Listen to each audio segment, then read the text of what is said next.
looking at how to find your standard deviation in Excel.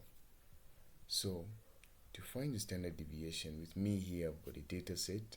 If you've got a data set you can go ahead and use your data set, or you can use my data set. So in this case we're going to be looking at income right here.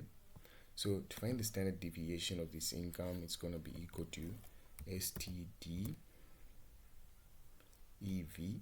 So you've got the standard deviation of a population and the standard deviation of the sample or sample.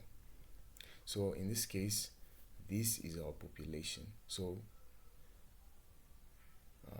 the standard deviation of this population is going to be equal to, you just highlight the data you're looking at. In this case we're looking at income, so it's going to be Control Shift down arrow, then enter, and there you have it.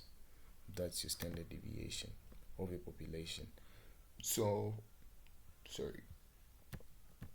to find the standard deviation of a sample, it's just going to be equal to standard deviation S, and that becomes the standard deviation of a sample. So there you have it. That's how you find the standard deviation in Microsoft Excel.